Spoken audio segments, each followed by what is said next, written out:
Hello, শুনতে পাচ্ছেন? আপনি কি মৃত্তিকা? মানে মোবাইলের মালিকের বেস্ট ফ্রেন্ড? এই মোবাইলের মালিক অনেক বড় অ্যাক্সিডেন্ট করেছেন। ওনার এখন অনেক ক্রিটিক্যাল অবস্থা। মোবাইলটা এতক্ষণ একটু চার্জ হওয়াতে কল লিস্টে আপনার নাম্বার আগে পেয়ে কল দিয়েছি। মৃত্তিকার কান দিয়ে এত কিছু ঢুকছে না। সে কাঁপা কাঁপা কণ্ঠে বলে উঠল, কোন হাসপাতালে আছে? জি, আমি অ্যাড্রেস মেসেজ করছি। আপনি ওনার পরিবারকে খবরটা দিয়ে দিন। ওনার অবস্থা অনেক মৃত্তিকা আর কিছু শোনার প্রয়োজন বোধ করল না। সে মোবাইল নিয়ে কোনো মতে তড়িঘড়ি করে ওইভাবে বেরিয়ে পড়ল। হাসপাতালে গিয়ে পৌঁছেই মৃত্তিকা সিয়ার ওখানে দৌড়ে গেল। মৃত্তিকা যেতেই ডাক্তাররা মৃত্তিকার সাইন নিয়ে সিয়াকে অপারেশন থিয়েটারে ঢুকিয়ে ফেলল। অবশ্য ডাক্তাররা আগে পরিবারকে খুঁজেছিল, কিন্তু অবস্থা বেশি ক্রিটিক্যাল হওয়ায় মৃত্তিকা ডাক্তারদের বেশি জোর করাতে ওরা অপারেশনের ব্যবস্থা করল। বাইরের থেকে থিয়েটারের কাজ দিয়ে ভেতরে তাকাতেই সিয়াকে এরূপ রক্তাক্ত অবস্থা দেখে ডুকরে কেঁদে উঠল। ডাক্তাররা তড়িঘড়ি করে ভেতরের পর্দাটা টেনে দিতেই মৃত্তিকা থিয়েটারের বাইরে মেঝেতে বসে পড়ল। চঞ্চল সিয়াকে এমন শান্ত অবস্থায় মৃত্তিকা সহ্য করতে পারছে না। হঠাৎ খেয়াল হলো সিয়ার পরিবারকে বলা হয়নি। মৃত্তিকা তাড়াতাড়ি করে সিয়ার পরিবারকে কল দিয়ে সব জানিয়ে রিনিকে কল করে জানালো। কাঁদতে কাঁদতে মৃত্তিকার চোখ মুখ ফুলে গেছে। সে কাঁদতে কাঁদতে ক্লান্ত হয়ে মেঝেতে হেলান দিয়ে চোখ বন্ধ করে ফেলল। কিছু সময় পর থিয়েটারের দরজা খোলার আওয়াজে মৃত্তিকা চোখ খুলে দেখতে পেল একজন ডাক্তার তড়িঘড়ি করে বেরিয়ে আসছে। সে কোনো মতে উঠে ডাক্তারের কাছে যেতেই ডাক্তার জানালো, রোগীর জন্য আর্জেন্ট রক্ত লাগবে, কারণ অনেক রক্ত কমে গিয়েছে। মৃত্তিকার হঠাৎ মনে পড়ল তার আর সিয়ার রক্তের গ্রুপ মিল। তারা সবসময় সেটা নিয়ে গর্ব করে বলতো, সবাইকে বলতো ওরা দুই বোন, যার ফলে সবকিছুর সাথে সাথে রক্তের গ্রুপও মিল। মৃত্তিকা উত্তেজিত কণ্ঠে ডাক্তারের উদ্দেশ্যে বলে উঠল, আমি দিব রক্ত, কিন্তু আপনাকে তো দেখতে অনেক দুর্বল লাগছে, পারবেন? হ্যাঁ, পারবো। মৃত্তিকার জবাব পেতে ডাক্তার তাড়াতাড়ি করে একটা নার্সকে ডাক দিল। নার্স আসতেই ডাক্তার আবার থিয়েটারে ঢুকে গেল। নার্স মৃত্তিকাকে একটা কেবিনে নিয়ে রক্ত নিতেই মৃত্তিকাকে দুর্বলতা গ্রাস করে, যার ফলে নার্স একটি ঘুমের ওষুধ দেয় যাতে মৃত্তিকা ঘুম থেকে উঠে একটু সুস্থতা অনুভব করে। এরপর নার্স রক্ত নিয়ে বেরিয়ে পড়ল। নার্স মৃত্তিকার কেবিন থেকে বের হতেই কেউ একজন আড়াল থেকে দেখে সেই কেবিনের দিকে এগিয়ে গেল। আগন্তুকটি আস্তে আস্তে গিয়ে মৃত্তিকার পাশে বসে তার মাথায় হাত বুলিয়ে দিতে দিতে মলিন শ্বাস ফেলে এক দৃষ্টিতে মৃত্তিকার মুখের দিকে তাকিয়ে রইল। কতদিন পরে এই চেহারাটা দেখছি। আজকের ঘটনার জন্য আমি দুঃখিত মৃত্তি, ক্ষমা করে দিও আমায়। আমি না চাইতেও এটা করতেই হলো। তোমাকে ভীষণ ভালোবাসি মৃত্তি, চাইলেও কাছে আসতে পারি না। জানো, ভীষণ কষ্ট হয় তোমার দূরে থাকতে। আচ্ছা, ভালোবাসা এত কষ্ট কেন হয় মৃত্তি? বড্ড মিস করি তোমায়। আজকে তোমার সবচেয়ে কাছের বোন সমান বান্ধবীর এরূপ অবস্থার জন্য আমি দায়ী। না চাইলেও করতে হয়েছে আমায়। ক্ষমা করে দিও আমায় মৃত্তি। আমি যে তোমায় বড্ড ভালোবাসি। আস্তে আস্তে কথাগুলো বলতে বলতে আগন্তুকটার চোখ বেয়ে অশ্রু নির্গত হলো। আগন্তুকটা মৃত্তিকার দিকে ঝুঁকে থাকায় তার চোখের পানি মৃত্তিকার কপালে পড়ল। কপালের পর তরল জাতীয় কিছু পড়ায় মৃত্তিকা ঘুমের মাঝে ভ্রু কুঁচকে ফেলল।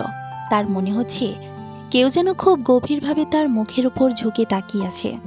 আগন্তুকটার নিঃশ্বাস মৃত্তিকার মুখের উপর আশ্রে পড়ছে, কিন্তু মৃত্তিকা চাইলেও তার চোখ খুলতে পারছে না। বারবার চাইতেও আবারও গভীর ঘুমের মধ্যে তলিয়ে গেল। মৃত্তিকার নড়াচড়া দেখে আগন্তুকটা চোখ মুছে উঠে দাঁড়ালো।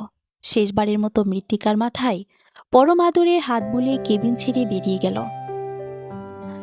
মৃত্তিকা চোখ খুলে রিনিকে তার পাশে বসে থাকতে দেখে ভ্রু কুঁচকে তাকালো।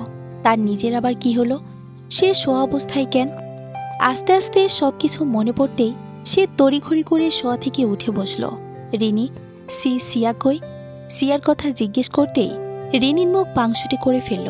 শোন মৃত্তি, সিয়ার বেশি ক্রিটিক্যাল অবস্থা ছিল, যার ফলে ডাক্তাররা চেয়েও তার অবস্থা ভালো করতে পারেনি, তবে চেষ্টায় আছে। সোজাসুজি বল রিনি। মৃত্তিকার কথা শুনে রিনি মাথা নিচু করে ফেলল। সিয়ার অ্যাক্সিডেন্ট বেশি ভয়ঙ্করভাবে হয়েছে। ডাক্তার এমন কল্পনা করতেছেন শরীরের অনেক ক্ষয়ক্ষতি হয়েছে। অ্যাক্সিডেন্টের মাঝে সিয়ার পেতে ছুরির আঘাত কোথা থেকে এলো কেউ ভাবতে পারছে না। আপাতত এখানে তার চিকিৎসা চালাতে হবে। ডাক্তার আশা ছেড়ে দিয়েছে। এরপর রিনি মাথা নিচু করে আবারও বলে উঠল, আল্লাহ যদি চান তাহলে সিয়া আবারও আমাদের মাঝে ফিরে আস। রিনির কথা শুনে মৃত্তিকা যেন থমকে গেল। তার চোখ দিয়ে অঝরে ধারায় অশ্রু নির্গত হতে লাগলো। তার কানে একটা মাত্রই কথা বাজছে যে ডাক্তাররা সিয়ার আশা ছেড়ে দিয়েছে। মৃত্তিকা রিনির আর বাকি কথাগুলো না শুনে দৌড়ে কেবিন ছেড়ে বেরিয়ে সিয়াকে আলাদা করে রাখার কেবিনটার সামনে গিয়ে দাঁড়ালো। পেছন পেছন রিনি এগিয়ে এলো। মৃত্তিকা আস্তে আস্তে দরজা ঠেলে কেবিনে ঢুকে সিয়ার পাশে দাঁড়ালো। সিয়ার মুখে অক্সিজেন মাস্ক লাগানো, মাথায় ব্যান্ডেজ, শরীরে নানান জায়গায় ব্যান্ডেজ। আজ সিয়া কি শান্তভাবে শুয়ে আছে। সিয়া, এই সিয়া, ওঠ না বোন আমার, আমরা গুলশানে যাব, আড্ডা দিব অনেক। সিয়ার কোনো নড়াচড়া না দেখে মৃত্তিকা রিনির দিকে ফিরে কাঁপা কাঁপা কণ্ঠে বলে উঠল, রিনি, এই রিনি, আমার সিয়া আবারও আগের মতো আমার সাথে হেসে খেলে কথা বলবে। সে মজা করছে তাই না? তোরা দুজনে মিলে প্রতিবারের মতো আবারও আমাকে বোকা বানাতে চাচ্ছিস তাই না? আমি কিন্তু এবার আর বোকা হব না, তোদের চালাকি ধরে ফেলেছি। সিয়া ওঠ। মৃত্তিকার কথা শুনে পেছনে রিনি ফুপিয়ে উঠল। মৃত্তিকা সেদিকে পাত্তা না দিয়ে আস্তে আস্তে সিয়ার শরীরে হাত রেখে ধাক্কা দিয়ে জাগাতে চেষ্টা করল, কিন্তু আজ আর সিয়া চোখ খুলল না। হঠাৎ কেবিনের দরজা খুলে সিয়ার মা দৌড়ে এসে মৃত্তিকাকে জড়িয়ে ধরে কান্নায় ভেঙে পড়তেই মৃত্তিকাও ফুপিয়ে কেঁদে উঠল। তার সিয়া আজ আর তার সাথে মজা করতে আসছে না। অদূরে সিয়ার বাবা মাথা নিচু করে দাঁড়িয়ে আছে। সিয়ার মায়ের বেশি কান্না দেখে তিনি তার স্ত্রীকে এগিয়ে স্ত্রীকে থামানোর চেষ্টা চালাচ্ছেন। সিয়ার মা কিছুক্ষণ আগে বেহুশ হয়েছিল অন্য কেবিনে। হুঁশ ফিরতেই আবারও মেয়ের কাছে পাগলের মতো ছুটে এসেছে। একজন নার্স তাদের ডাক দিতে দিতে কেবিনের দরজা খুলে দৌড়ে এসে তাদের ওপর বকাঝকা করতেই সবাই কন্দনরত চোখে সিয়াকে আরেকবার দেখে কেবিন ছেড়ে বেরিয়ে গেল। সিয়ার মা কাঁদতে কাঁদতে আবারও বেহুশের ন্যায় হয়ে পড়ল। মৃত্তিকা নিজেও তার আগের অবস্থায় নেই। তার বারে বারে মনে হচ্ছে, এই তো সিয়া এখনই শোয়া থেকে উঠে অক্সিজেন মাস্ক সরে ফেলে হেসে বলে উঠবে, দেখেছ তোমাদের কিভাবে অতি সহজেই বোকা বানিয়ে ফেলেছি। তখন মৃত্তিকা দৌড়ে সিয়ার দিকে রাগের দৃষ্টিতে এগিয়ে গিয়ে দুইটা থাপ্পড় লাগাতেই সিয়া মৃত্তিকাকে জড়িয়ে ধরে তার রাগ কমানোর চেষ্টা করবে। এক পর্যায়ে সফল হবে। মৃত্তিকার রাগ কমে গিয়ে হেসে দিবে।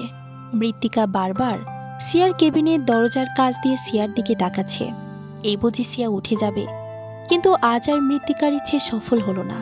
সিয়া উঠল না, নিশ্চুপভাবে শুয়ে আছে আজ। আজ আর মৃত্তিকার মন খারাপ অবস্থায় হাসাতে চেষ্টা করতেল না সিয়া। সিয়াকে হয়তো কেউ পরিকল্পিতভাবে খুন করার চেষ্টা করেছে। ওই গাড়িটার ড্রাইভার পুরোপুরি সুস্থ, শুধু একটু হাতে ব্যথা পেয়েছে। মানে ড্রাইভারটার ভাষ্যমতে সিয়া দৌড়ে হাঁপাতে হাঁপাতে গাড়িতে উঠে বসছিল। ড্রাইভারটা যাবে না বলা সত্ত্বেও সিয়া জোর করে তাড়াতাড়ি গাড়িটা চালু দিতে বলেছিল, যার ফলে ড্রাইভার অনিচ্ছা সত্ত্বেও গাড়ি ছেড়েছিল। সিয়া ড্রাইভারকে জোর করে বলার সময় ভীষণ হাঁপাচ্ছিল আর বারে বারে পেছনের দিকে কি জানি দেখছিল। সিয়া তখন অনেক ভয়ে ছিল। গাড়ি ছাড়ার পর সিয়া কাকে জানি কল করে কিছু বলতে চেয়েছিল, কিন্তু হাঁপানোর কারণে কথা স্পষ্ট ছিল না। ঠিক সে সময় কোথা থেকে হঠাৎ করে বিপরীত দিক থেকে একটা বড় মালবাহী ট্রাক এসে সিয়াদের গাড়িটাকে ধাক্কা মারে, যার ফলে ড্রাইভার সামনের কাচে মাথায় আঘাত পেয়ে জ্ঞান হারায়।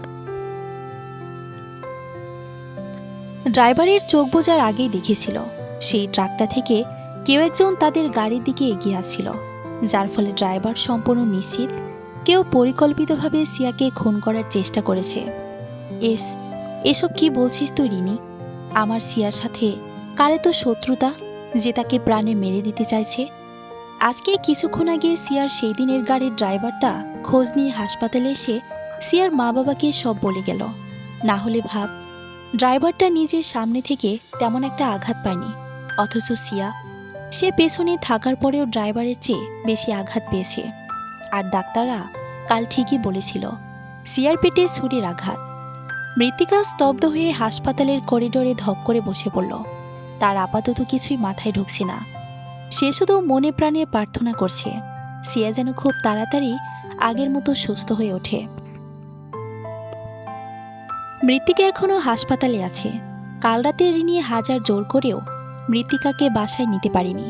তার এক কথা, সে সিয়াকে একা রেখে যাবে না, না হলে সিয়া সুস্থ হয়ে মৃত্তিকার ওপর অভিমান করে থাকবে। মৃত্তিকার কারণে রিনিও আর যায়নি।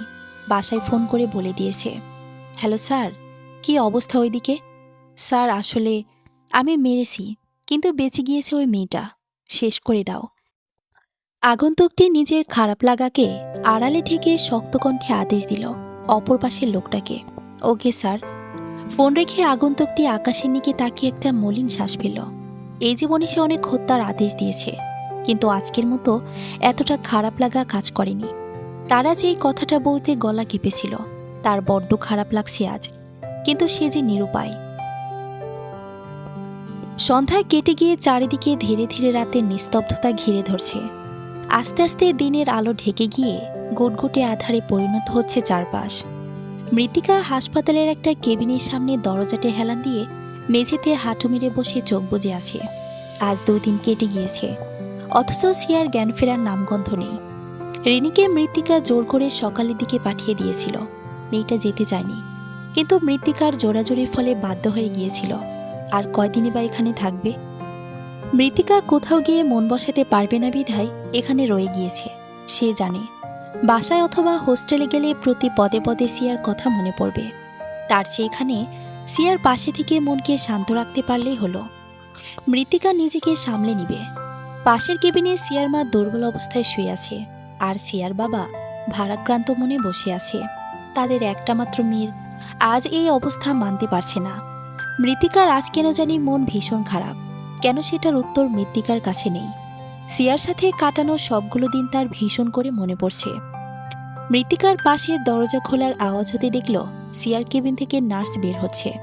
এই নার্সগুলোর কারণে মৃত্তিকা তার সিয়ার কাছে যেতে পারে না। আজকের সম্পূর্ণ দিন মিলে একবারও সিয়াকে কাছ থেকে দেখতে পারেনি মৃত্তিকা। আজ সে সুযোগ হাতছাড়া করবে না।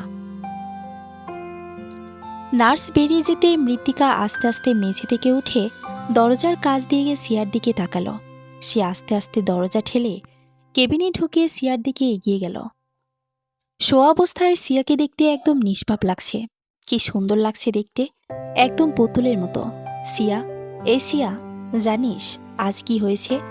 তুই তো সারাদিন শুয়ে থাকিস, তাই বাড়ির কোনো কথাই শুনতে পাচ্ছিস না। আর কয়দিন এভাবে আমার সাথে কথা না বলে থাকবি বল? নার্সগুলো সারাদিন তোর পাশেই থাকে, আমাদের একটু ঢুকে দেখতেও দেয় না তোকে। তাই আজ নার্স একটু পর বের হতেই চুরি করে ঢুকে গিয়েছি। ভালো করেছে না বল? বলতে বলতে মৃত্তিকা হেসে উঠল। সে জানে আজও সিয়া থেকে সে কোনো প্রত্যুত্তর পাবে না, কিন্তু তবুও সে একের পর এক আজকের ঘটা সব কথা সিয়াকে শোনাতে লাগলো।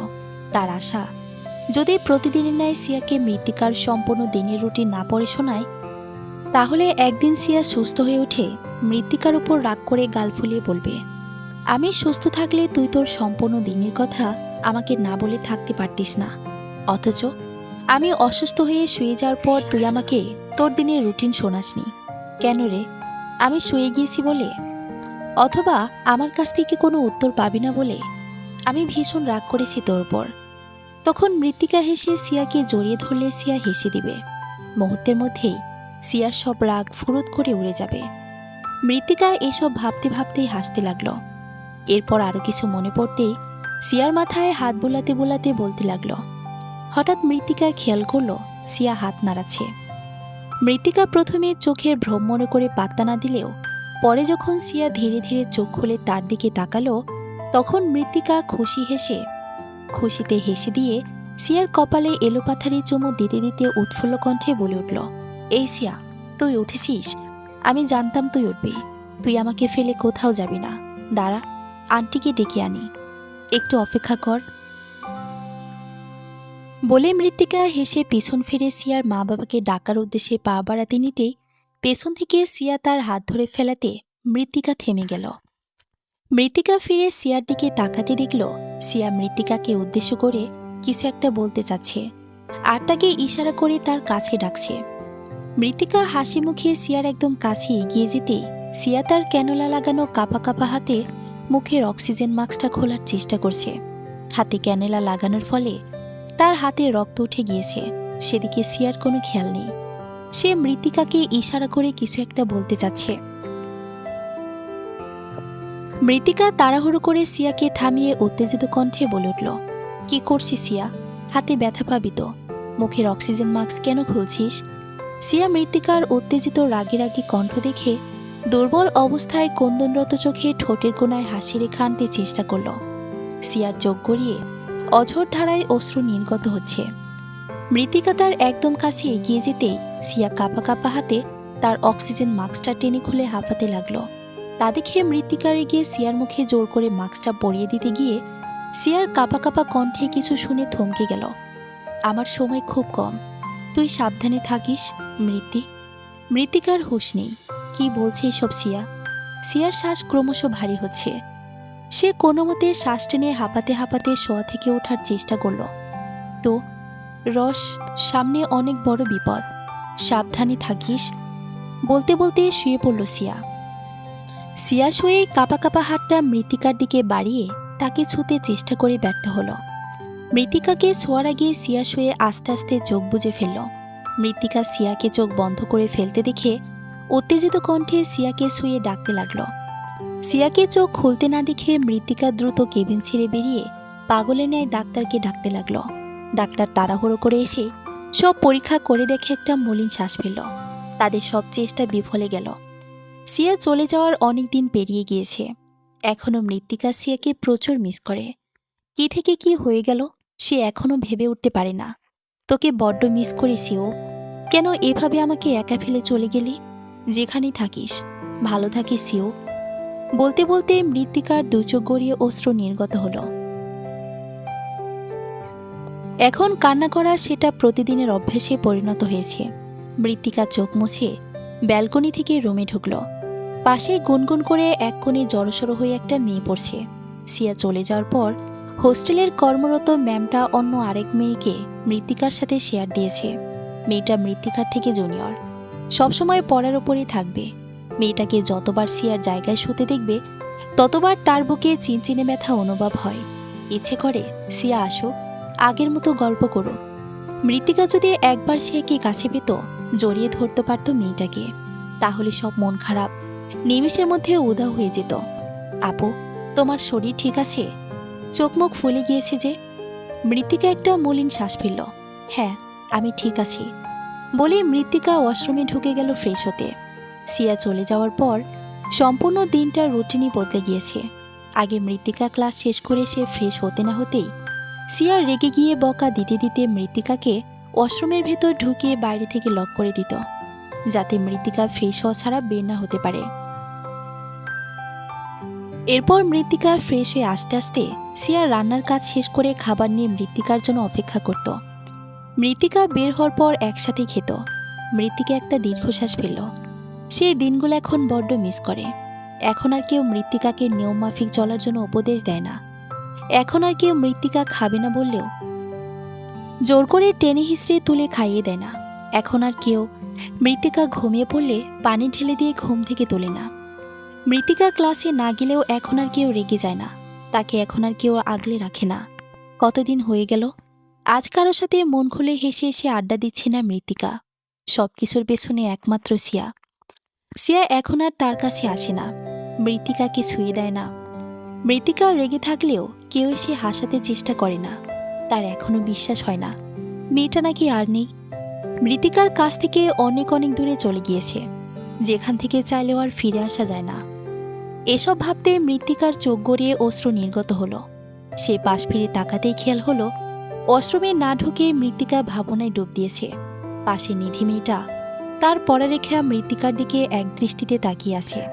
আপু, তোমার ব্যাচমেট সিয়াপুকে মিস করছো? মৃত্তিকা কন্দনরত চোখে মলিন হাসল। সিউকে কি ভোলা যায়? এর পরপরই মৃত্তিকা দ্রুতপদে কাপড় নিয়ে ওয়াশরুমে ঢুকে গেল। ওয়াশরুমে ঢুকতেই কল ছেড়ে দিয়ে সে মেঝেতে হাঁটু মুড়ে বসে কান্নায় ভেঙে পড়ল। প্রতি পদে পদে সিয়াকে মনে পড়ছে। সে সিয়াকে ছাড়া কিভাবে বাঁচবে? বাইরে থেকে মৃত্তিকা নিজেকে শক্ত রেখে সবার সাথে হেসে হেসে কথা বললেও ভেতরে ভেতরে তার হৃদয় যে পড়ে যায়। ক্লাসে, হোস্টেলে সব জায়গায় সে সিয়াকেই কল্পনা করে। মৃত্তিকা কাঁদতে কাঁদতে মাথা চেপে ধরল। সে যে আর সিউকে ছাড়া নিজের জীবনটা কল্পনা করতে পারছে না। তার কলিজাকে কেউ যেন টেনে হিঁচড়ে নিয়ে যাচ্ছে মনে হচ্ছে মৃত্তিকার। সিয়ার কথা মনে পড়লে মৃত্তিকার মাথা ঠিক থাকে না। হঠাৎ মাথা তুলে পানির দিকে তাকিয়ে সে একটা শপথ নিল। সিয়া পৃথিবী থেকে বিদায় নেওয়ার পেছনে যে মানুষটার হাত আছে তাকে মৃত্তিকা একদিন একদিন খুঁজে বের করবেই। মৃত্তিকার নিজ হাতে সে আগন্তুককে খুন করবে।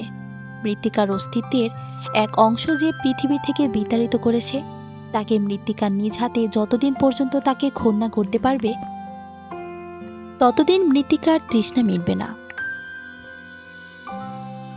লুৎফর আহমেদ হাতিয়ার মাথায় ব্যান্ডেজ করা অবস্থায় বেডে শুয়ে আছে। ঘুমন্ত অবস্থায় আছেন তিনি। পাশের বাসায় সবাই মন খারাপ করে দাঁড়িয়ে আছে। লুৎফর আহমেদের পাশে ঈশানের মা আমিনা রহমান শাড়ির আঁচলে মুখ চেপে ধরে কিছুক্ষণ পরপর কান্নার সুর তুলতেছে। রুমি আহমেদ ভাইয়ের পাশে মন খারাপ করে দাঁড়িয়ে আছে। রুমের দরজার এক পাশে রিনি আর আরেক পাশে মৃত্তিকা দাঁড়িয়ে আছে। কাল রাতের দিকে লুৎফর আহমেদ বাইরে থেকে বাসায় ফেরার পথে তার গাড়িতে কেউ একজন গুলি করে। প্রথম গুলিটা গাড়ির কাচ ভেদ করে লুৎফর আহমেদের হাত বরাবর পড়ে। কিছু বুঝে ওঠার আগেই আবারও গুলি ছোড়া হলো। সেই গুলিটা একদম টার্গেট করে মারার ফলে লুৎফর আহমেদের মাথায় এসে পড়ে। এরপর একে একে গুলি ছুটতে লাগলো। ভাগ্য ভালো, ড্রাইভার অভিজ্ঞতা সম্পন্ন হওয়ায় পরবর্তী গুলি করার আগেই কোনো মতে গাড়িটা জোরে টান মারে, যার ফলে পরপর আর বাকি গুলিগুলো কারো কোনো ক্ষতি করতে পারেনি। লুৎফর আহমেদ প্রথম গুলিটার আওয়াজ শুনে সরে যেতে চেয়ে গাড়ির সাথে মাথায় আঘাত পেয়ে জ্ঞান হারিয়ে ফেলেছিল। এরপর অজ্ঞান অবস্থায় সোজা গুলি এসে মাথায় পড়ে। ড্রাইভার ওইদিকে খেয়াল না দিয়ে গাড়িটা একটানে বাসায় নিয়ে আসে। লুৎফর আহমেদকে হাজার চেষ্টা করেও কেউ হাসপাতালে নিতে পারেনি। তার এক কথা, তিনি এ বাসা থেকে নড়বেন না। তবুও বেশি আঘাত পাওয়ায় হাসপাতালের কয়েকজন চেনা পরিচিত ডাক্তার বাসায় এসে সময় মতো দেখে যায়। আর দুজন নার্স লুৎফর আহমেদের দেখাশোনার জন্য সবসময় বাসায় থাকে। আজ 2 দিন যাবৎ তার অবস্থা এমন, কোনো উন্নতি হচ্ছে না। যতই দিন যাচ্ছে ওনার ততই অবনতি হচ্ছে।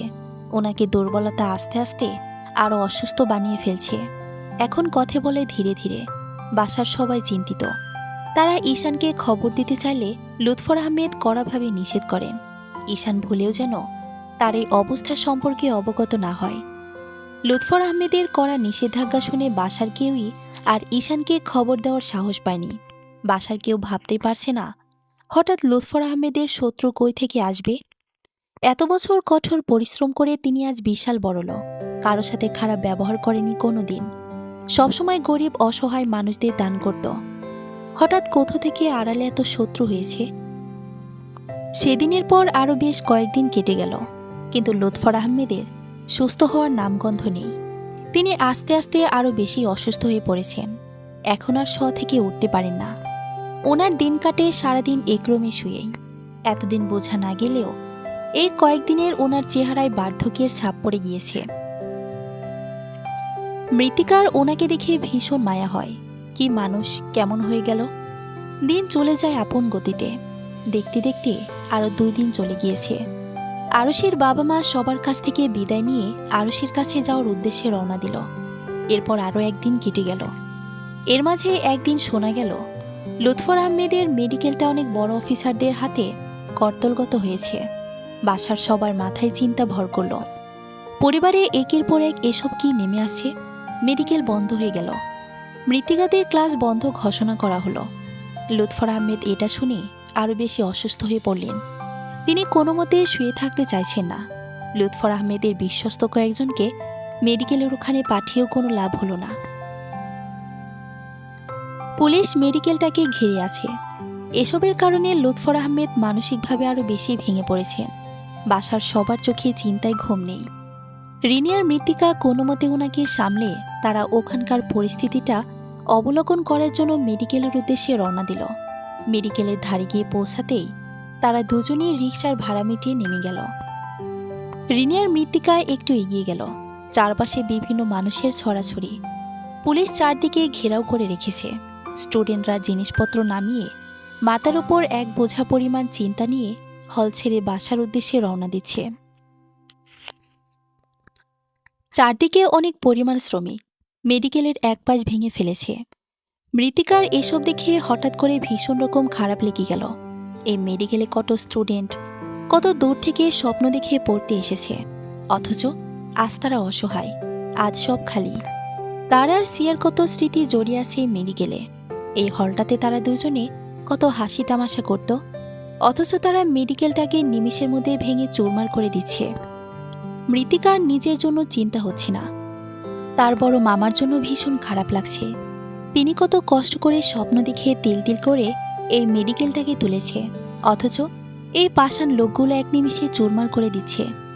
রিনির চোখ গড়িয়ে অশ্রু নির্গত হচ্ছে। তার বাবা ভাইয়ের এত কষ্টের উপার্জনের টাকা। মৃত্তিকা রিনিকে নিয়ে আরেকটু এগিয়ে গিয়ে দেখল অদূরে মেডিকেলের প্রবেশপথের ভেতরে কয়েকজন লোক হাতে কিছু একটা নিয়ে দাঁড়িয়ে আছে, হয়তোবা ফাইলের মতো কিছু একটা হবে। তারা কয়েকজন একটা লোককে ঘিরে দাঁড়িয়ে আছে। সে লোকটা এদের ইশারা করে কিছু একটা বলছে, হয়তো দিক নির্দেশনা দিচ্ছে। বোঝা যাচ্ছে হয়তো কোনো বড় অফিসার। মৃত্তিকার কেন জানি মনে হচ্ছে এই লোকটার এরও পেছন সাইড সে কোথাও দেখেছে, কিন্তু ঠিকঠাক মনে করতে পারছি না। লোকটা পেছন ফিরে দাঁড়িয়ে আছে বলে মৃত্তিকা ঠিকঠাক দেখতে পাচ্ছি না, কিন্তু তার মনে হচ্ছে এই লোকটাকে সে অনেক কাছ থেকে কোথাও দেখেছে। কিন্তু যাই হোক, মৃত্তিকাদের যে এই মানুষটার সাথে কথা বলতে হবে। কেন তারা লুৎফর আহমেদের এত স্বপ্নের ভবনটা এক নিমিষের মধ্যে ভেঙে ফেলছে? বাইরের মানুষও ওখানে যেতে পারছে না। মৃত্তিকার রিনি হাজার চেষ্টা করে ওখানে যেতে পারল না। পুলিশ আটকে ধরে ফেলল। মৃত্তিকা পুলিশকে বুঝিয়ে বলতে লাগলো যাতে করে ওখানে একটু মৃত্তিকার রিমিকে যেন যেতে দেওয়া হয়, কিন্তু পুলিশরা তা শোনার চেষ্টা করছে না। তাদের এক কথা, তাদের ওই স্যার কাউকে ওখানে যেতে অনুমতি দিবে না। মৃত্তিকার রিনি দুজনেই হতাশ হল। মৃত্তিকার রিনি নিরাশ হয়ে শেষবারের মতো আবার পুলিশটাকে অনুরোধ করল শুধুমাত্র একটি বার যেন তারা মানুষটার সাথে দেখা করতে পারে। ওই জায়গার লোকগুলো আস্তে আস্তে সরে গিয়ে ওই অফিসারকে জায়গা দিতে মৃত্তিকা বুঝতে পারল হয়তো অফিসারটা চলে যাবে। তার আগে যেভাবেই হোক ওই লোকটার সাথে দেখা করতে হবে। মৃত্তিকা পুলিশকে অনুরোধ করল একটু করে দেখা করেই তারা চলে যাবে, কিন্তু পুলিশটা তাতেও রাজি না হয়। মৃত্তিকা ওই অফিসারটার উদ্দেশ্যে জোরে স্যার বলে চিৎকার দিল। তার চিৎকার শুনে ওই অফিসারটা হাঁটা থামিয়ে তার দিকে ফিরতেই মৃত্তিকা চমকে স্তব্ধ হয়ে গেল। এদিকে পুলিশগুলো মৃত্তিকা এইভাবে এত জোরে চিৎকার দেওয়ার ফলে তার উদ্দেশ্যে বিভিন্ন আজে বাজে গালি দিয়ে তাকে সরাতে চেষ্টা করেও পারল না। রিনি পুলিশদের এমন অকথ্য ভাষায় গালি শুনে চোখ মুখ কুঁচকে অপমানে মুখ ঘুরিয়ে নিয়ে চলে যাওয়ার উদ্দেশ্যে মৃত্তিকার হাত ধরে টানতে লাগল, কিন্তু মৃত্তিকা শক্ত হয়ে এক দৃষ্টিতে ওই অফিসারটার দিকে তাকিয়ে আসে। সে এক পাও নাড়াচ্ছে না। অফিসারটা নিজে রিনি মৃত্তিকাদের দিকে এগিয়ে আসতেই পুলিশগুলো মাথা নিচু করে সালাম দিয়ে সরে দাঁড়ালো। এতে মৃত্তিকা আরও বেশি চমকে গেল। তার মুখ দিয়ে কোনো কথা বের হচ্ছে না। অফিসারটার গাড়ি এসে দাঁড়াতেই পুলিশ সবাইকে সরে দিতে লাগলো, কিন্তু মৃত্তিকা সরল না। রিনি তার পাশে দাঁড়িয়ে হাত ধরে টানতে টানতে ব্যর্থ হয়ে দাঁড়িয়ে পড়ল। অফিসারটা মৃত্তিকাদের পাশ দিয়ে গাড়িতে উঠতে গিয়ে মৃত্তিকার দিকে ফিরে আরেকটু এগিয়ে এলো। আদিব তুমি? আদিব নয়, রিফাত চৌধুরী। মৃত্তিকা স্তব্ধ দৃষ্টিতে আদিবের দিকে তাকালো। কি বলছে এসব? এসব কি? আদিব চোখ থেকে চশমা খুলে সামনের দিকে দৃষ্টি দিয়ে জবাব দিল, লুৎফর আহমেদ, তোমার মামার এই মেডিকেলটা তার অবৈধ উপার্জনে গড়ে তোলা। সব প্রমাণ আমাদের হাতে আছে। খুব শীঘ্রই ওনাকে গ্রেফতার করা হবে বলে চশমা পরে দ্রুতপদে হেঁটে গাড়িতে উঠে গেল। আদিব গাড়িতে উঠতেই গাড়ি ছেড়ে দিল। পেছন থেকে আরও কিছু পুলিশের গাড়ির হর্ন বাজাতে মৃত্তিকার হুঁশ ফিরল। রিনি তাড়াতাড়ি মৃত্তিকাকে সাইড করে নিয়ে এলো। পরপর কয়েকটা পুলিশের গাড়ি আদিবের গাড়ির পেছনে অনুসরণ করে চলল। মৃত্তিকা সব দেখে ঘরে চলে গেল। এসব কি বলছে? এসব কি আদৌ তার চোখে ভ্রম, নাকি সব সত্যি? আদিব এই জায়গায় কিভাবে পৌঁছালো? আর তার চেয়ে বড় কথা, এসব কি বলল সে? তার মামার অবৈধ ব্যবসা মানে? মৃত্তিকার পাশে রিনিও এসব শুনে থমকে গেল। এই মাত্র লোকটা কি বলে গেল? এটা কি আদৌ সত্যি? সেদিনের পর মৃত্তিকা আরও চুপচাপ হয়ে গেল। একের পর এক ঘটা সবকিছু তার মাথার উপর দিয়ে যাচ্ছে।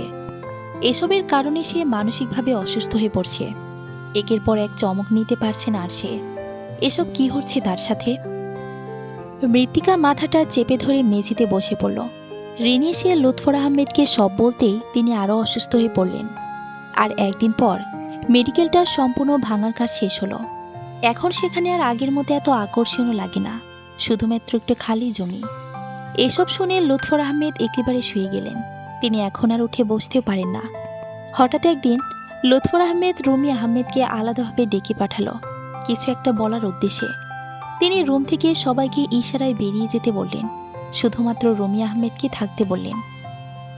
অস্পষ্ট সুরে তিনি রুমি আহমেদের উদ্দেশ্যে কাঁপা কাঁপা কণ্ঠে বলে উঠলেন, বোন, আজ তোকে সবচেয়ে সত্য কথা, যেটা স্বয়ং তোর থেকেও লুকিয়েছি, সেটাই বলবো। হয়তো আমাকে পৃথিবীর সবচেয়ে নিকৃষ্ট পুরুষ ভাববি, হয়তো এখন তোর পছন্দের মধ্যে আমি শীর্ষে আছি, কিন্তু এই কথা শোনার পর তোর ঘৃণার জায়গায় আমি বসাবি। কিন্তু কিছুই করার নেই, আমি আর কষ্টের বোঝা সহ্য করতে পারছি না। রুমি আহমেদ বুঝতে পারল না কি এমন বলবে তার ভাই, যার ফলে ঘৃণা করবে তাকে। রুমি আহমেদ জিজ্ঞাসানো দৃষ্টিতে তার ভাইয়ের দিকে তাকাতেই লুৎফর আহমেদ শোয়া থেকে উঠে বসতে চাইল, কিন্তু ব্যর্থ হয়ে শোয়া অবস্থায় বলে উঠল, আমি শফিকে খুন করেছিলাম। তোর আজ এই দশার জন্য আমি দায়ী। একমাত্র তোর বড় ভাই লুৎফর দায়ী। বলতে বলতেই তিনি ডুকরে কেঁদে উঠলেন। কিন্তু এবার আর রুমি আহমেদ তার ভাইয়ের কান্না দেখে সান্ত্বনা দিতে দৌড়ে আসলো না। সে এক জায়গায় স্তব্ধ হয়ে দাঁড়িয়ে রইল। রাতে মৃত্তিকা তার মাকে খাওয়ার উদ্দেশ্যে ডাকতে রুমের সামনে গিয়ে দেখল ভেতর থেকে দরজা বন্ধ। মৃত্তিকা কিছুক্ষণ স্থির দৃষ্টিতে দরজার দিকে তাকিয়ে রইল। তার মা তো দরজা বন্ধ করে না, আজ হঠাৎ কি হলো? সে দুই একবার ডাকল, কিন্তু ভেতর থেকে কোনো সাড়া পেল না। হঠাৎ মনের ভেতর ভয় এসে বাধা বাঁধল। মৃত্তিকা কাঁপা কাঁপা স্বরে ডেকে আবার দরজা ধাক্কা দিতেই ভেতর থেকে ভরাট কণ্ঠে আওয়াজ আসলো, খাবো না। মৃত্তিকা কিছুক্ষণ দরজার দিকে তাকিয়ে রইল। তার মা হঠাৎ এমন ভরাট কণ্ঠে কেন কথা বলছে? মনে হচ্ছে যেন কান্না করছে, কিন্তু কেনই বা কান্না করবে? মৃত্তিকা আরও কয়েকবার ডেকে কোনো সাড়া না পেয়ে রুমে এসে গেল।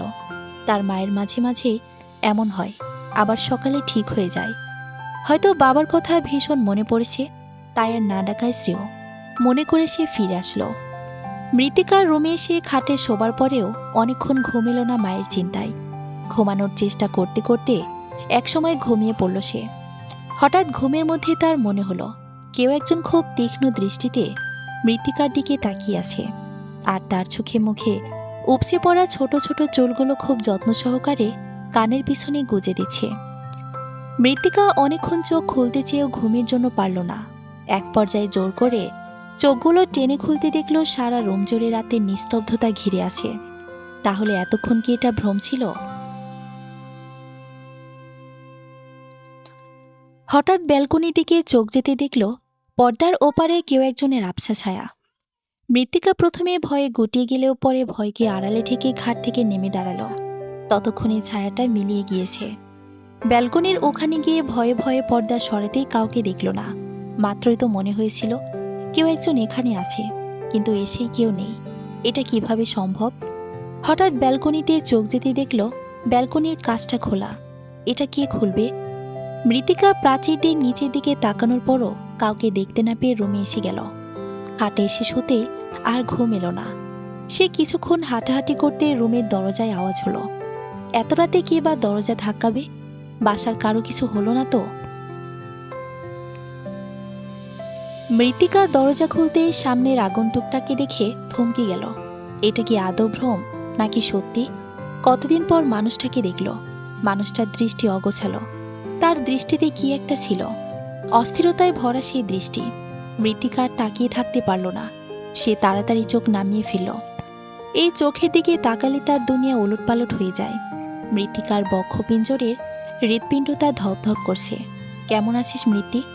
মানুষটার শীতল দৃষ্টি দিয়ে এক বাক্যের কথাটা কানে যেতেই মৃত্তিকার মন শীতলতায় ছেয়ে গেল। সে তাৎক্ষণিক কোনো জবাব দিতে পারল না। বলছিস না যে? আপনি কোথায় ছিলেন এতদিন? কথাটা বলতে গিয়ে মৃত্তিকার ঠোঁট কেঁপে উঠল। বুঝতে পারল মানুষটার উপর ভীষণ রকম অভিমান জন্মেছে। দূরে থেকেও বুঝি ভালোবাসা হয়? মৃত্তিকার এমন অভিমান ভরা কণ্ঠস্বর শুনে ঈশানের অস্থির দৃষ্টিগুলো হঠাৎ করে হাসি হাসি হয়ে ঠোঁটের কোণায় আপনা আপনি মুচকি আসে এসে ভর করল।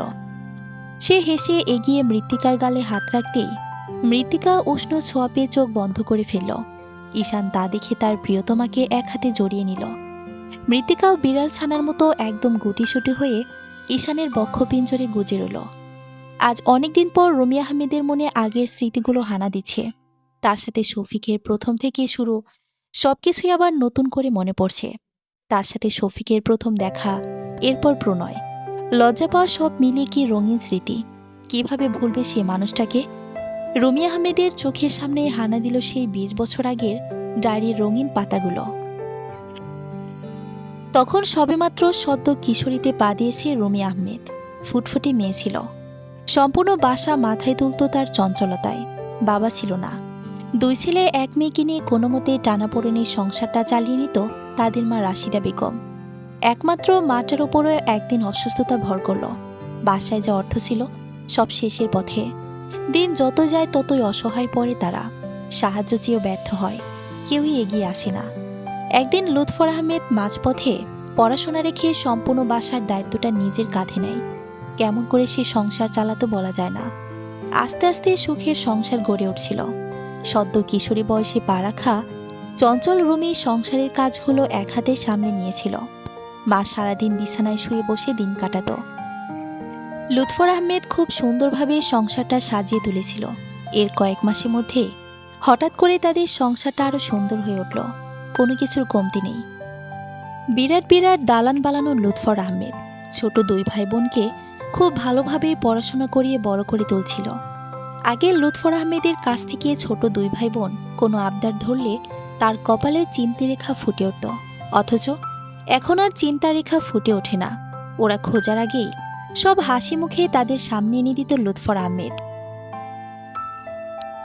আস্তে আস্তে গাড়ি বাড়ি সব হলো। তার ভাইয়ের অনেক বড় ব্যবসা হলো। তার সামনে পিছে অনেক মানুষ ঘুরে। তেমনি একদিন ভাইয়ের সুবাদে দেখা হয়ে গেল শফিকের সাথে। সেদিন চঞ্চল কিশোরী গুনগুন করতে করতে সিঁড়ি বেয়ে নিচে নামছিল। সে সময় শফি লুৎফর আহমেদের অপেক্ষায় সোফায় বসেছিল। দুজনের প্রথমবারের মতো দেখা। লুৎফর আহমেদের সাথে কাজের সুবাদে শফিক আহমেদ সবসময় রুমিদের বাসায় আসা যাওয়া করত। সেখান থেকে আস্তে আস্তে দৃষ্টি বিনিময়, তারপর প্রণয়, সব মিলে দিন ভালোই চলছিল। হঠাৎ একদিন শফিক আহমেদের আসা বন্ধ হয়ে যায়। কারণ হচ্ছে লুৎফর আহমেদ রুমি শফির বিষয়টা খেয়াল করতে পেরেছিল, যার ফলে তিনি শফিককে বাসায় আসতে নিষেধ করেন। কিন্তু চঞ্চল রুমি তো তা মানতে চায় না। লুৎফর আহমেদের এমন করা নিষেধাজ্ঞা শুনে শফিয়ার বাসায় আসার সাহস পায় না। আর তাদের এমন প্রণয়ে লুৎফর আহমেদের এমন চিন্তাধারা দেখে ভবিষ্যতের কথা ভেবে সম্পর্কটা শেষ করে দেয়। তারপর চঞ্চল রুমি একদিন হঠাৎ করে নিস্তব্ধ হয়ে যায়। লুৎফর আহমেদ তার একমাত্র বোনকে এরূপে দেখতে পারেনি। তিনি খেয়াল করল তার বোন আস্তে আস্তে শান্ত হয়ে যাচ্ছে। এক রুমে নিজেকে আবদ্ধ করে নিয়েছে। এসব কিছুর পেছনে কি আছে তা লুৎফর আহমেদ খেয়াল করে শফিকে একদিন হুট করে বাসায় ডেকে নিয়ে বিয়ের প্রস্তাব দেয়। এরপর পরই রুমি আহমেদের মুখে হাসি ফুটে ওঠে। মূলত শফিক আহমেদ ছিল একজন এতিম, তাই লুৎফর আহমেদ তার আদরের বোনটাকে এর হাতে তুলে দিতে চায়নি। কিন্তু শেষ পর্যন্ত বোনের মুখে হাসি ফোটানোর জন্য এমন সিদ্ধান্ত নিতে বাধ্য হলো। এরপর পরই তাদের বিয়ে। সুখেই চলছিল সব। মৃত্তিকা হওয়ার 2 মাসের মাথায় শফিক আহমেদকে সবসময় চিন্তাগ্রস্ত দেখা যেত। রুমি আহমেদ কিছু জিজ্ঞেস করলেও বলতো না। হঠাৎ মৃত্তিকার 3 মাসের মাথায় খবর এলো শফিক খুন হয়েছে। খবরটা তার একমাত্র আদরের বড় ভাই এনেছিল। তার সাথে শফিকের হাতে রক্তমাখা ঘড়ি আর অন্যান্য জিনিস। এতে রুমি আহমেদের বিশ্বাস না করে উপায় ছিল না। এরপর রুমি আহমেদ একমাত্র মেয়েটার দিকে তাকিয়ে আর শফিকের স্মৃতি নিয়ে বাকি জীবন কাটিয়ে দেয়। তিনি ভেবেছিলেন তার সাথে কেউ না থাকলেও তার একমাত্র বড় ভাই লুৎফর আহমেদ আছে। কিন্তু এতদিন পর সে এটা কি শুনল? তাও বা তার বড় ভাই। কিভাবে করতে পারল তার ভাই এই কাজটা? সে তো জানত রুমি আহমেদ শফিকে কতটা ভালোবাসে। কিভাবে পারল খুন করতে? রুমি আহমেদ যেন পাথর হয়ে গিয়েছেন। রুমি আহমেদ তখন লুৎফর আহমেদের কাছ থেকে বাকি কথাগুলো না শুনিয়ে রুম থেকে দ্রুতপদে বেরিয়ে এসেছিল। যার ফলে পেছনে লুৎফর আহমেদ অস্পষ্ট সুরে রুমি আহমেদকে আরও কিছু বলতে চেয়েছিলেন, সেগুলো আর শুনেনি। তিনি তার একমাত্র বোনকে হতে হয়তো বেশি কষ্ট দিয়ে ফেলেছেন ভেবে বোনকে সামলাতে শোয়া থেকে ওঠার চেষ্টা করতে মেঝেতে পড়ে গেলেন। রুমি আহমেদ অতদিকে খেয়াল না দিয়ে সোজা রুমে এসে দরজা বন্ধ করে দিয়েছিলেন, কিন্তু কেন বা খুন করল সেটাই আর শোনা হয়নি। কাল সকালেই তিনি তার ভাইয়ের কাছ থেকে শুনবে কেন তার প্রাণপ্রিয় স্বামীকে সে খুন করেছে। তার কি হাতও কাঁপল না? এতদিন এই ভাইকে সে পৃথিবীর শ্রেষ্ঠ পুরুষ হিসেবে ভেবে এসেছিল, অথচ আজ সব মিথ্যে। তার ভাই একটা খুনি। সকাল হতে আহমেদ বাড়িতে শোকের ছায়া পড়ল। লুৎফর আহমেদ মাঝরাতেই শেষ নিঃশ্বাস ত্যাগ করেছে। মুহূর্তের মধ্যে বাড়িটা আশপাশের মানুষে ভরে গেল। সবাই মুখ চেপে ধরে কান্নায় ভেঙে পড়ল। রুমি আহমেদ যেন পাথরে রূপ নিয়েছে, কথাই বলে না, অতি শোকে পাথর। তার সাথেও এমন হচ্ছে। কাল রাতে এক সত্যি জানার পরে একরাশ ঘৃণায় সে জন্ম নিয়েছিল ভাইয়ের প্রতি, অথচ এখন তার এই পৃথিবীতে দুজন আপনজন ছিল, শফি আর তার ভাই। যখন শফি খুন হয়েছিল মনে করেছিল এই পৃথিবীতে তার শ্রেষ্ঠ ভাই তার সাথে আছে, অথচ কাল শুনল সেই প্রিয়জনকে নাকি আরেক প্রিয়জন খুন করেছে, তাও বা পাপের রাজ্য থেকে বেরিয়ে আসতে চেয়েছিল বলে। আর এখন সেই ভাইটাও বিদায় নিল। রুমি আহমেদের বেঁচে থাকার শেষ অবলম্বনটাও তাকে ছেড়ে বহুদূর চলে গেছে। কিভাবে বাঁচবে সে যেন পাথর হয়ে আছে, চোখ দিয়ে কোনো অস্ত্র বের হচ্ছে না। অবস্থায় নিশ্চুপ শান্ত ভাইকে সে এভাবে মানতে পারছে না। এতদিন তাকে আগলে রাখা ভাইটাও অনেক দূরে পাড়ি জমিয়েছে। রুমি আহমেদ মেঝেতে তার ঘুমন্ত নিশ্চুপ ভাইটার দিকে একদৃষ্টিতে তাকিয়ে রইল। মাথাটা হঠাৎ করে ভীষণ যন্ত্রণা করছে, চোখগুলো আর খুলে রাখতে পারছে না। বসা থেকে মাথা ঘুরে পড়ে যাওয়ার আগে শেষবারের মতো ঝাপসা দৃষ্টিতে ভাইয়ের মুখখানে দেখে নিল। এরপর চারিদিকে অন্ধকার ঘনিয়ে এলো। মৃত্তিকা তার বড় মামি আর রিনিকে কোনো মতে অল্প কিছু খাইয়ে দিয়ে এসে মায়ের রুমে গেল। বড় মামার মৃত্যু যেন মা মেনে নিতে পারছে না। মৃত্তিকা স্যুপের বাটি নিয়ে মায়ের রুমে ঢুকতেই নার্সটা তার কাছ থেকে বাটি নিতে চাইলে মৃত্তিকা নিজে খাওয়াতে পারবে বলে ইশারা করল। মায়ের পাশে এগিয়ে যেতেই মৃত্তিকার চোখ ফেটে অশ্রু ঝরে পড়ল। তার মার কি নিশ্চুপ হয়ে পুবের জানালাটার বাইরের দিকে শান্ত দৃষ্টিতে তাকিয়ে আছে। এক ঝটকায় রুমি আহমেদ একেবারে অসুস্থ হয়ে পড়েছে। তার মায়ের এই পৃথিবীতে একমাত্র আপনজন বলতে ভাইটা ছিল। সেই ভাইয়ের এত অল্প বয়সী বিদায় মেনে নিতে পারেননি তিনি, যার ফলে একেবারে শুয়ে গিয়েছেন। ভাইকে শেষবারের মতো দেখতেও পেল না। ডাক্তার বলেছে তিনি মানসিকভাবে একদম ভেঙে পড়েছেন, সুস্থ হওয়ার আশঙ্কা একদম কম। তার পাশে সবসময় একটা নার্স থাকা জরুরি, না হলে যে কোনো সময় বিপদ হতে পারে। মৃত্তিকা চোখ মুছে মায়ের পাশে বসল। মায়ের মাথায় হাত বুলিয়ে আদরে কণ্ঠে মাকে ডাকল। রুমি আহমেদ মেয়ের ডাক শুনে জানালা থেকে আস্তে আস্তে দৃষ্টি সরিয়ে মেয়ের দিকে তাকালো, কিন্তু মুখ ফুটে কিছু বলতে পারল না। ডাক্তার বলেছে তিনি কথা বলার ক্ষমতা হারিয়ে ফেলেছেন। তিনি হয়তো বেঁচে থাকার মানসিকতা হারিয়ে ফেলেছেন। মৃত্তিকা মায়ের দিকে তাকিয়ে একটা দীর্ঘশ্বাস ফেলল। সেও ভালো নেই। একের পর এক ঘটনা তার মনে বিরূপ প্রভাব ফেলছে। সিয়ার মৃত্যু এখনও তাকে বারে বারে কাঁপিয়ে তোলে।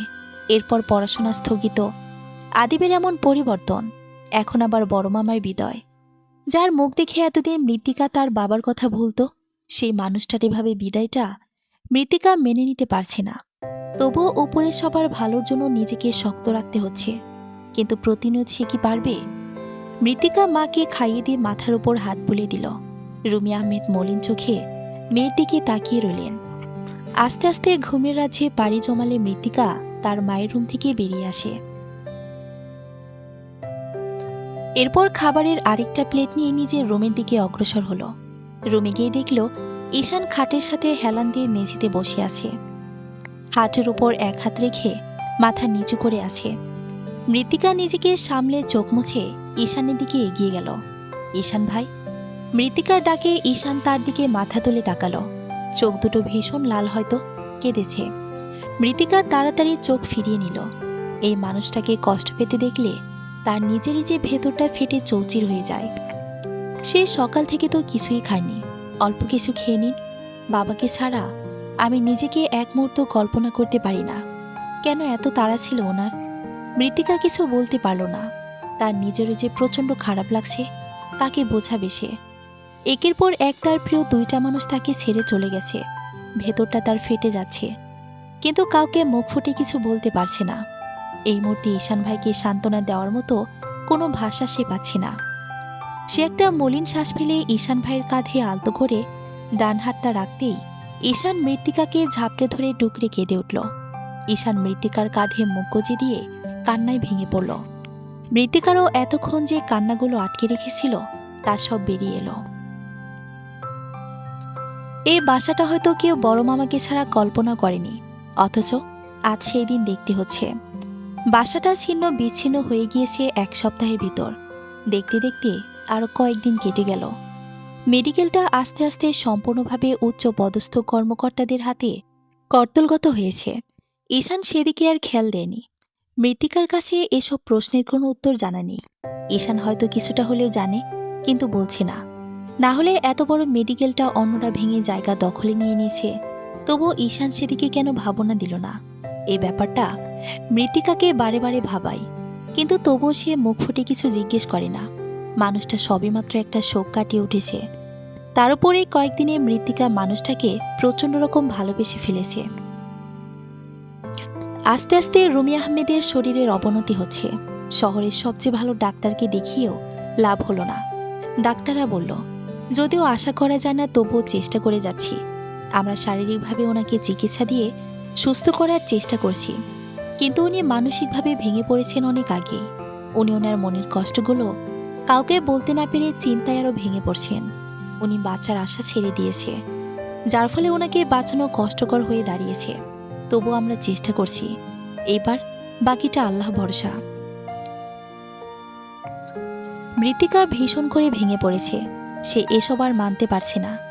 এই পৃথিবীতে তার ভালোবাসার মানুষ খুব সীমিত। সেই সীমিত থেকেও বারে বারে সবার বিদায় নেওয়া সে কিছুতেই সহ্য করতে পারছে না। এই মা চলে গেলে কি বানিয়ে বাঁচবে সে? রিনির অনেক আগে থেকে দেশের বাইরে পড়ার ইচ্ছে ছিল, কিন্তু পরিবারের এই পরিস্থিতিতে সেই ইচ্ছেটাকে জলাঞ্জলি দিয়েছিল। ঠিক সে সময় ঈশান রিনিকে জোর করে পাঠিয়ে দিয়েছিল রিনিকে। সে চায় না তার জন্য তার একমাত্র আদরের বোনটার ইচ্ছেটা পূর্ণ না হোক। রিনিকে একা যাওয়ার অনুমতি দিলেন না আমেনা রহমান। তার এক কথা, সে এই মেয়েকে একা ছাড়বে না। যেতে হলে সেও মেয়ের সাথে চলে যাবে। ঈশানও রিনির সাথে মায়ের যাওয়ার ব্যবস্থা করে দিল। রিনিও বাধ্য মেয়ের মতো সবার কাছ থেকে বিদায় নিয়ে মাকে নিয়ে সুদূর বিদেশে পাড়ি জমিয়েছে। ঈশানও চায় সে এদেশ খুব তাড়াতাড়ি ছাড়বে, মৃত্তিকাকে নিয়ে বহুদূর পাড়ি দিবে, যেখানে সে আর মৃত্তিকা ছাড়া আর কেউ থাকবে না। মৃত্তিকা এখন সারাদিন মায়ের পাশে বসে মায়ের দিকে মলিন দৃষ্টিতে তাকিয়ে থাকে। রাতে ঘুমায়ও না, খাবারের ঠিক নেই। ঈশান সময়ে সময়ে গিয়ে কোনো মতে জোর করে অল্প কিছু খাইয়ে দেয়। তার মাথার ওপরও ভারী চিন্তা। মেয়েটার চোখ মুখ 2 দিনের ভেতর কোটরে ঢুকে গিয়েছে।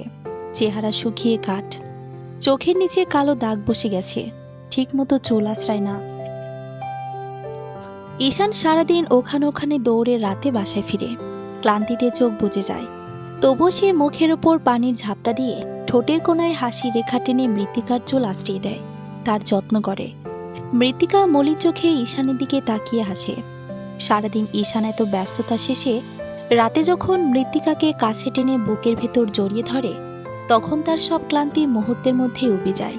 এটাই তো তার প্রশান্তি। এই মেয়েটার মধ্যেই তার সব শান্তি নিহিত। ঈশানের ভীষণ খারাপ লাগে, কেন এত পরিবর্তন হয়ে গিয়েছে পরিবারটা। রুমি আহমেদ মারা যাওয়ার পর মৃত্তিকা আরও ভেঙে পড়েছে।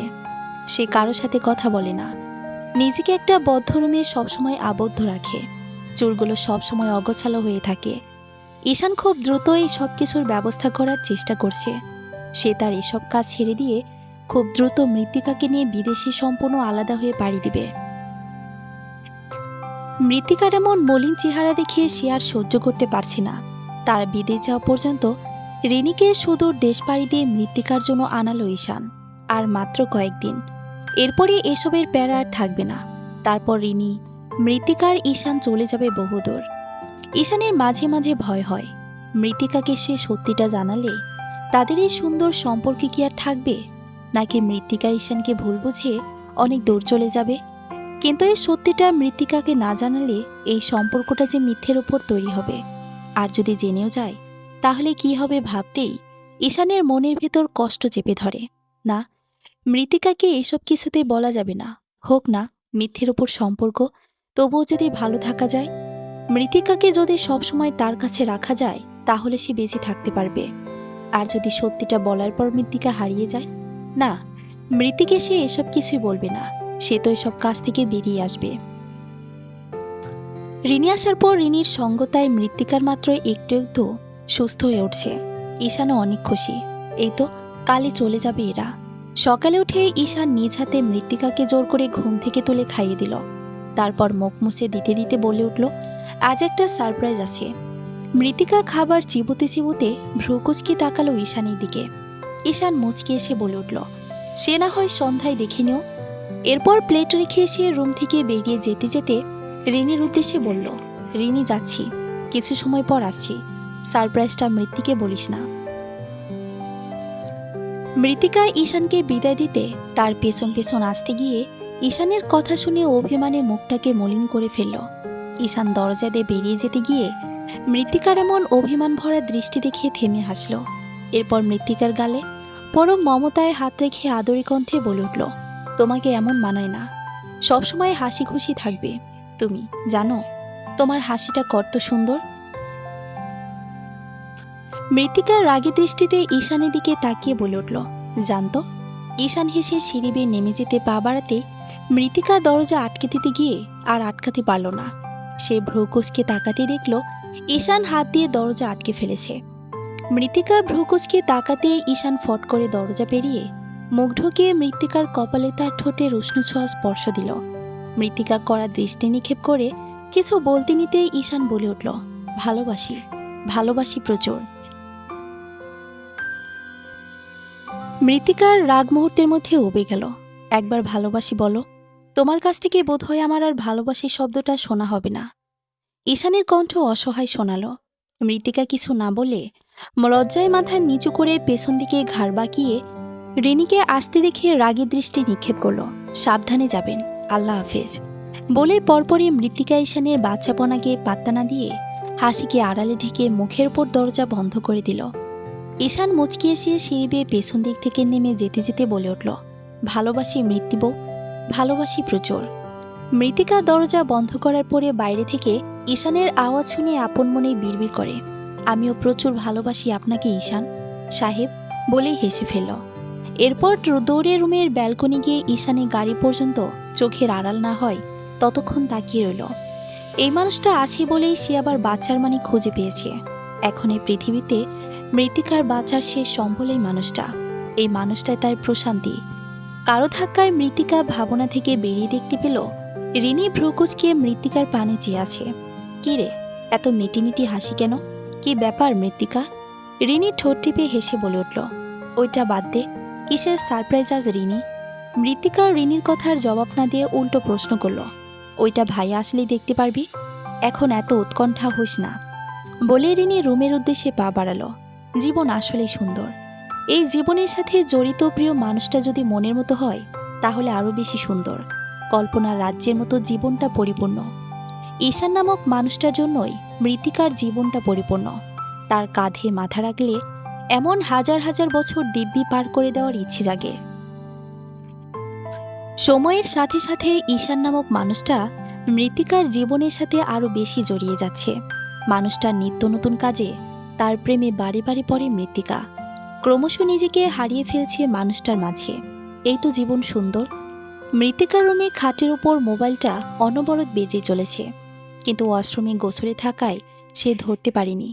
মোবাইলটা বাজতে বাজতে একসময় বন্ধ হয়ে গেল। মৃত্তিকা গোসল শেষ করে এসে খাট থেকে মোবাইল হাতে নিয়ে দেখল ঈশানের নাম্বার থেকে কল। সে পুনরায় কল করতে গিয়ে দেখল ওয়েটিংয়ে আছে, হয়তো অন্য কোনো প্রয়োজনীয় কল করছে। মৃত্তিকার কল না দিয়ে মোবাইলটা একপাশে রেখে রুম থেকে বেরিয়ে গেল। আছে ঈশানের পছন্দের খাবার রান্না করবে, হয়তো বাসায় এসে ওর পছন্দের খাবার দেখে খুশি হয়ে যাবে। মৃত্তিকা চটপট রান্না সেরে নিল। রান্নার কাজ শেষ করে রান্নাঘর থেকে বের হতেই মৃত্তিকা রিনিকে দেখে থমকে গেল। রিনি মেঝেতে বসে স্তব্ধ হয়ে আছে। চোখ দিয়ে অনর্গল অশ্রু ঝরছে। মৃত্তিকা তাড়াতাড়ি দৌড়ে রিনির সামনে হাঁটু মেরে বসে পড়ল। রিনি, এই রিনি, কি হয়েছে তোর? এভাবে কাঁদছিস কেন বোন? রিনির চোখ ফোলা ফোলা। সে শান্ত দৃষ্টিতে মৃত্তিকার দিকে তাকাতে মৃত্তিকা তাড়াতাড়ি ওকে বুকের ভেতর জড়িয়ে নিল। কি হয়েছে রিনি, বল আমায়। রাহান কিছু বলেছে? মৃত্তিকা মনে করল রিনির সাথে সম্পর্কে থাকা রাহানের সাথে কিছু হয়েছে, কারণ রাহান আর রিনির মধ্যে প্রায় এমন ছোটখাটো ঝগড়া হয়ে থাকে। তখন রিনি কেঁদে কেটে অবস্থা খারাপ হয়ে যায়। কিন্তু আজকের একটু বেশি মনে হচ্ছে। রিনি মৃত্তিকাকে শক্ত করে দুহাতে জড়িয়ে ধরে তার বুকের ভেতর ডুকরে কেঁদে উঠল। মৃত্তিকা বড় মমতায় রিনির মাথায় হাত বুলিয়ে দিচ্ছে। রিনি কিছু বলার জন্য মুখ খুলতেই অ্যাম্বুলেন্সের শব্দ শোনা গেল। মৃত্তিকা তাড়াতাড়ি দাঁড়িয়ে পড়ল। সে জানালা দিয়ে দেখল অ্যাম্বুলেন্সটা তাদেরই গেট দিয়ে ঢুকছে। সে কিছুই বুঝতে পারল না। রিনি দৌড়ে এসে তাড়াতাড়ি মৃত্তিকার হাত ধরে টেনে দরজা খুলে সিঁড়ি বেয়ে নিচে নামিয়ে ফেলল। অ্যাম্বুলেন্সের পেছন পেছন আরও কয়েকটা গাড়ি এসে থেমেছে। আস্তে আস্তে অনেক চেনা পরিচিত মানুষের ভিড় জমছে। মৃত্তিকা এখনও কিছুই বুঝে উঠতে পারছে না। এই তো ওনার বন্ধুরা, কিন্তু উনিই বা কই? অ্যাম্বুলেন্স থেকে একটা ট্রেচার নামানো হলো। আস্তে আস্তে সেটা বাসায় ঢোকানো হলো। বাসায় ঢোকাতে রিনি সাদা কাপড়ে আবদ্ধ মানুষটার ওপর ঝাঁপিয়ে পড়ল। রিনি সামনে থাকার কারণে মৃত্তিকা ঠিকঠাক দেখতে পারছে না স্ট্রেচারে রাখা মানুষটাকে। হঠাৎ রিনি কাঁদতে কাঁদতে মৃত্তিকার দিকে তাকিয়ে ডুকরে উঠল। মৃত্তিকা একটু এগিয়ে যেতে স্তব্ধ হয়ে গেল। তার দৃষ্টি সাদা কাফনে ঢাকা মানুষটার দিকে নিবদ্ধ। সে কিছুক্ষণ আশেপাশে তাকিয়ে পরিবেশটা বোঝার চেষ্টা করল। কিছুক্ষণ থমকে ঈশানের দিকে তাকিয়ে রইল। মানুষটা সকালে দিব্যি সুস্থ ছিল। এই তো মৃত্তিকাকে শুয়ে দিয়েছিল, যেটার পরশ এখনও লেগে আছে মনে হচ্ছে। কিন্তু এখন কি শান্তভাবে শুয়ে আছে? এ কি, উনি এভাবে শুয়ে আছে কেন? ঈশানের কপালে ব্যান্ডেজ। রিনির এভাবে ঝাঁপিয়ে পড়া দেখে মৃত্তিকা বিরক্তিসূচক শব্দ করে রিনিকে টেনে তোলার চেষ্টা করল। রিনি ওঠ, উনি ব্যথা পাবে, দেখছিস না ব্যান্ডেজ। রিনি স্তব্ধ হয়ে মৃত্তিকার দিকে তাকিয়ে রইল। মৃত্তিকার চোখে কোনো পানি নেই, সে একদম স্বাভাবিক। মৃত্তিকার সামনে থাকা ওনার কয়েকজন বন্ধুকে চিনতে পারল। এনাদের ঈশানী মোবাইলে দেখিয়েছিল। মৃত্তিকা তাদেরকে উদ্দেশ্য করে বলে উঠল, ভাইয়া, ওনাকে রুমে দিয়ে আসতে পারবেন একটু? আসলে এরকম আওয়াজ আর মানুষের ভিড়ে উনি ঘুমাতে পারেন না, তখন আবার উঠে বকাবকি করবে। সবাই মৃত্তিকার দিকে ছলছল চোখে তাকিয়ে আছে। মৃত্তিকার নির্বিকার ভঙ্গিতে দাঁড়িয়ে আছে, যেন কিছুই হয়নি। ঈশান ঘুমাচ্ছে। আস্তে আস্তে শূন্য ঘরটা অনেক মানুষের আনাগোনায় পূর্ণ হলো। মৃত্তিকা এই রুম ওই রুমে গিয়ে সবাইকে আপ্যায়ন করতে ব্যস্ত হয়ে পড়ল। রান্নাঘরে গিয়ে ঈশানের জন্য রান্না করা পছন্দের খাবারগুলো প্লেট ভর্তি করে নিয়ে ঈশানের খাটিয়ার পাশে বসল। এই যে, উঠুন, আজ আপনার পছন্দের খাবার রান্না করেছি। সম্পূর্ণ বাসা ভর্তি মানুষ মৃত্তিকার দিকে তাকিয়ে আছে। কেউ কেউ মৃত্তিকার জন্য কপাল চাপড়াচ্ছে, আর কেউ কেউ দুঃখ প্রকাশ করছে। পরপর 2 বার ডাকার পরেও মৃত্তিকা যখন ঈশানের কাছ থেকে কোনো সাড়া শব্দ পেল না, তখন সে ঠোঁট উল্টে দাঁড়িয়ে রিনির দিকে তাকিয়ে বলে উঠল, রিনি শোন, তোর ভাই কিন্তু পরে আসলে এই খাবারগুলো আর পাবে না। আমি জানি ও সব শুনছে। আমাকে রাগানোর জন্য উঠছে না। রিনি কান্না থামিয়ে এক দৃষ্টিতে মৃত্তিকার দিকে তাকিয়ে রইল। মৃত্তিকা উঠে গিয়ে রান্নাঘরে প্লেট রেখে কিছুক্ষণ পর আবার আসলো। এসে ঈশানের কানের পাশে বসে ফিসফিস করে বলে উঠল, এই যে, আপনার সারপ্রাইজটা কিন্তু আমি এখনো পেলাম না। বলে এরপর মৃত্তিকা আশেপাশে সবার দিকে তাকিয়ে বাচ্চামো কণ্ঠে বলে উঠল, এই, আপনারা যাচ্ছেন না কেন? আপনাদের কারণে আমার ঈশান লজ্জা পেয়ে খেতে উঠছে না। কারো মুখে কোনো কথা নেই। সবাই নিষ্পলক দৃষ্টিতে মৃত্তিকার দিকে তাকিয়ে আছে। আর মৃত্তিকা ঈশানের দিকে। কি সুন্দর লাগছে আজ ওনাকে। সাদা কাপড়ে ভীষণ মায়াবী লাগে ওনাকে। অন্যদিনের মতো আজ তার ঈশানের মুখে কোনো মায়াবী হাসি নেই। এটার কারণে সুন্দর কম লাগছে। মৃত্তিকা তার ডান হাত ঈশানের ঠোঁটের উপর দিয়ে হাসানোর চেষ্টা করল। মৃত্তিকার এমন কাণ্ড দেখে রিনিয়ার কয়েকজন মহিলা এসে তাকে আটকে রুমে নিয়ে গেল। মৃত্তিকা রুমে গিয়ে আলমারি ঘরে ঈশানের দেওয়া প্রিয় কালো শাড়িটা হাতে নিল। এই শাড়িটা ঈশানের ছোঁয়া লেগে আছে এখনো। মৃত্তিকা শাড়িটা নিয়ে ঝটপট করে পরে ফেলল। এরপর ঈশানের পছন্দের সবকিছু পরে নিল। যতবারই মৃত্তিকার শাড়ি পরত ততবারই ঈশান সবসময় তার খোপায় গাজরা পরিয়ে দিত। সবসময় এটার বায়নাই বেশি করত। এরপর গাজরা পরিয়ে দিয়ে কিছু সময় এক পলক তাকিয়ে থাকত। মৃত্তিকা ঝটপট তৈরি হয়ে গাজরাটা না পরিয়ে হাতে নিয়ে ঈশানের পাশে গিয়ে দাঁড়িয়ে ফিসফিস করে বলে উঠল, এই যে উঠুন, আজ আমি আপনার পছন্দের শাড়িটা পরেছি। প্রতিবার আমি গাজরা পরলে আপনি সেটা খুলে আবার নতুন করে নিজে পরিয়ে দিতেন, তাই আজ আমি আর গাজরা পরিনি, আপনার হাতে পরব বলে। পরিয়ে দিবেন না? এরপর মৃত্তিকা আশেপাশে তাকিয়ে ঈশানের সারা শব্দ না পেয়ে নিজেই গাজরাটা পরে নিল। এরপর বাচ্চার মতো হেসে উঠল। রিনি মৃত্তিকাকে এসে জড়িয়ে ধরল। তাতেও মৃত্তিকা শান্ত না হতে আরও কয়েকজন মহিলা সহ মৃত্তিকাকে ধরে রুমে নিয়ে এনে ফেলল। কিছুক্ষণ পর একজন এসে মৃত্তিকার উদ্দেশ্যে শান্ত কণ্ঠে বলে উঠল, মা, তোমার স্বামীকে শেষবারের মতো দেখে নাও, আসো। মৃত্তিকা ঝাপটা মেরে বলে উঠল, উনি আমাকে ছাড়া থাকতে পারে না, তাই এটা শেষবার নয়, আপনি জানেন না আন্টি। এরপর মৃত্তিকা দৌড়ে ঈশানের খাটিয়ার পাশে গেল। সবাই তখন খাটিয়া তুলতে ব্যস্ত হয়ে পড়েছে। মৃত্তিকা ঈশানের কানে ফিসফিস করে বলে উঠল, এই যে শুনুন, প্রথমবার আপনাকে বলছি ভালোবাসি আপনাকে, বড্ড ভালোবাসি আপনাকে ঈশান সাহেব। এরপর সবাই খাটিয়ে তুলে রওনা দিল। মৃত্তিকা দরজা ধরে দাঁড়িয়ে রইল। যতক্ষণ না ঈশানের খাটিয়া চোখের আড়াল হচ্ছে ততক্ষণ তাকিয়ে রইল। পরিশিষ্ট। পরপর কয়েকটা গাড়ি এসে থামল একটা ভবনের সামনে। সামনে পেছনের গাড়ি থেকে গার্ড এসে মাঝখানের গাড়িটা দরজা খুলতেই এক সুদর্শন আধবয়স্ক লোক বেরিয়ে এলো। তিনি সবাইকে রেখে ভবনটাতে ঢোকার উদ্দেশ্যে পা বাড়ালো। ভবনের ওপর সাইনবোর্ডের গুটি গুটি অক্ষরে বড় বড় করে লেখা, মানসিক হাসপাতাল। লোকটা ভবনের ভেতর ঢুকতেই একজন কর্মচারী এসে একটা বড় রুমের সামনে নিয়ে চলে আসলো। লোকটা অন্ধকার রুমের আশেপাশে তাকিয়ে এক কোণে জড়সড় হয়ে একটা ডায়েরি জড়িয়ে ধরে এক জীর্ণশীর্ণ কালো শাড়ি পরিহিতা নারীকে দেখে ছলছল করে মলিন চোখে হাসল। নারীটিকে ইশারায় ডাকলো লোকটা। নারীটি প্রথমে আসতে চাইল না, পরে আবার কি বুঝে ডায়েরিটা বুকে জড়িয়ে ধরে আসলো। শাড়ির পেছনে লম্বা আঁচলটা নিজে মেঝেতে পড়ে আছে। আগের মতো সে মায়াবী চেহারাটা আর নেই। পরনের শাড়িটা দেখে মনে হচ্ছে কতদিন ধরে না। চুলগুলো এলোমেলো, হাতে একটা ময়লাযুক্ত গাজরা আছে। বোঝা যাচ্ছে না এটা গাজরা নাকি কোনো ময়লাযুক্ত লম্বা কিছু। নারীটি লোকটির সামনে দাঁড়াতেই লোকটি কিছু সময় এক দৃষ্টিতে তাকিয়ে রইল। আমি দুঃখিত মৃত্যু, তোমার কাছে দেওয়া আমার সম্পূর্ণ পরিচয়টা মিথ্যে। আমার বাবা উপর মহলের এক কর্মকর্তা ছিলেন, আমিও সবেমাত্র অফিসার পদে ঢুকেছিলাম। নারী পাচারের পেছনে তোমার মামার হাত আছে, সেটা বাবা জানত, কিন্তু কোনো প্রমাণ ছিল না। বাবার আদেশে আমি সে মেডিকেলে পড়তে গিয়েছিলাম, যাতে করে তোমার পাশাপাশি ঈশানের সান্নিধ্য লাভ করে প্রমাণ সংগ্রহ করতে পারি। কাজও ঠিকঠাক হলো। সেদিন ঈশানকে মারা ছাড়া আমার উপায় ছিল না।